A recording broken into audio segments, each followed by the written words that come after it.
ጤና ይስጥልን።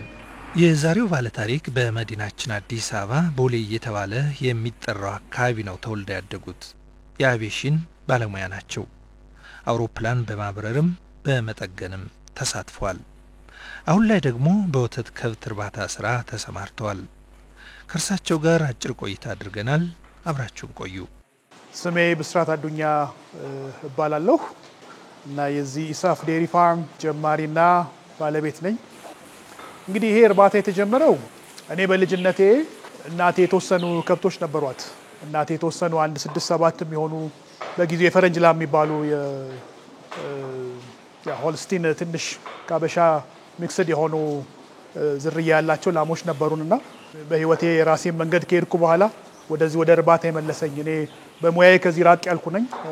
የነበርኩት የአቪዬሽን ባለሙያ ነኝ። እኔ አውሮፕላን ስራ ላይ ነው የነበርኩት። ጥገናም በረራም ላይ ተሳትፌያለሁ እና ግን ይሄ ውስጥ ያለው ፍላጎት ወደ ከብት እርባታ እንድገባ ምክንያት ሆነ። አሁን ከጀመርን 2 ዓመት ተኩል አካባቢ ሆኖናል።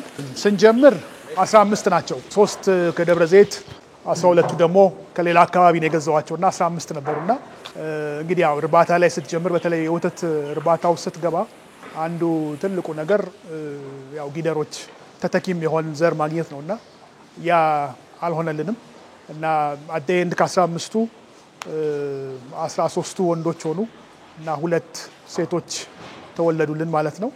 በኋላ ቁጥራቸው እየጨመረ መጣ። ሌሎችንም ተጨማሪ ከብቶች ማስገባት ጀመር። አሁን ወደ 30 በላይ የሚታለቡ ላሞች አሉን፣ ጊደሮች አሉ እና ደግሞ ጥጆች ደግሞ አሉን እና አጠቃላይ እንግዲህ ወደ 65 አካባቢ የሚሆኑ ከብቶች ናቸው እንግዲህ አሁን ለጊዜው በእኛ ፋርም ውስጥ ያሉት።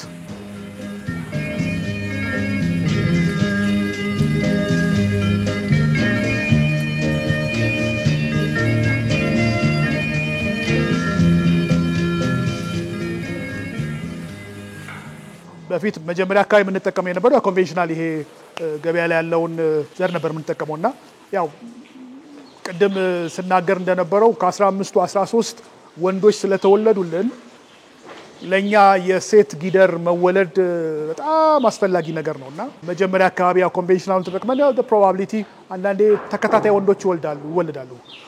አንዳንዴ እድለኛ ከሆንክ ደግሞ ሴቶችም ሊከታተሉ ይችላሉ። ግን ምንም እርግጠኛ ሆነ ፕላን ማድረግም አትችልም፣ ማወቅም አይቻልም።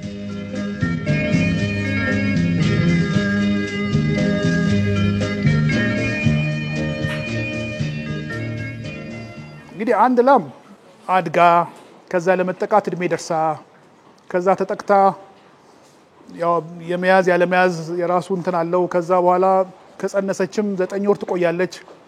ከ9 ወር በኋላ ነው የምትወልደው እና 9 ወር ሙሉ ጠብቀ ደግሞ ወንድ ሲሆንብህ ሌላ ሴት የመጠበቅ እድልህ ከ1 ዓመት ወይ ከ1 ዓመት በላይ ነው የምትጠብቀው። ያንን ምናልባት አንድ ላም 2-3 ተከታታይ ወንድ ልትወልድበት ይችላል። ያችን ላም እየወደድካት ምርቷ ጥሩ ሆኖ እያለ ወይ ደግሞ እርባታን ማሳደግ እየፈለክ ወንዶች በመወለዳቸው ምክንያት እርባታ ማደግ እንዳይችል ይገደባል፣ ሊሚትድ ይሆናል። ስለዚህ እኔ መቼስ በጣም የምመክረው ነገር አርቢዎች በተቻላቸው መጠን ይሄንን ሴት የሚያስወልደውን ዘር መጠቀም እንዳለባቸው ስትሮንግሊ መክራለሁ ወይንም የራሴንም ኤክስፒሪየንስ እና ሼር አደርጋለሁና ይሄንን እኔ ባገኘሁት አጋጣሚ የምናገረውም ነው ማለት መካከለኛ ደረጃ ያሉ አርቢዎችንም አግኝቻለሁ፣ ትንሾችንም አግኝቻለሁ፣ ትልልቆችንም እና ይሄንን ነገር እንደ አንድ አርቢ በቃ ለሁሉ የምናገረው ነው። ከጥቅሙ አንፃር አንደኛ ጊዜውን ነው የምትገዛው።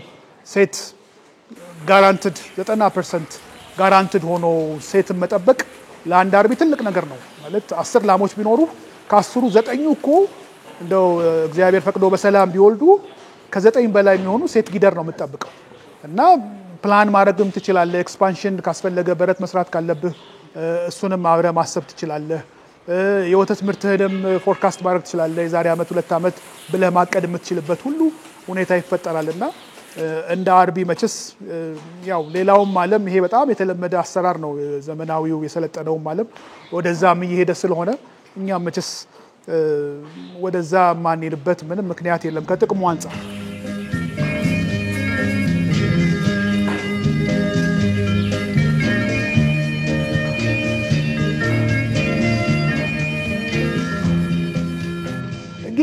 እንደ አርቢ ትልቁ ነገር የመጀመሪያው እርካታው ነው። ትልቁ ነገር ማለት ከህይወት ካላቸው እንስሳቶች ጋር የምታሳልፈው ነገር እኔ መቼስ ከገንዘብም በላይ ነው ብዬ አስባለሁ። ትልቅ ለኔ ትርጉም የሚሰጥ ህይወት ነው። አሁን ለኔ እዚህ መጥቼ ከነሱ ጋር ማሳልፈው ህይወት አንዱ ትልቁ እርካታ ነው።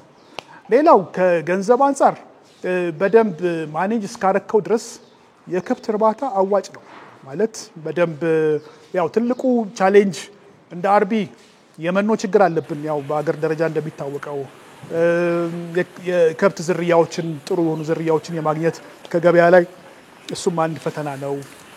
ሌሎችም ከሰራተኛም ጋር ከተለያየ አብሮ የተያዙ ከህክምናም ጋር የተያዙ ፈተናዎች ቢኖሩም እርባታውን በስነ ስርዓቱ አርቢው ጊዜ ወስዶ በደንብ ራሱ እየተከታተለ እስከመራው ድረስ ያው ትንሽ ፈተናዎች ቢኖሩትም ፋይናንሻሊም አዋጭ እንደሆነ መናገር እችላለሁ።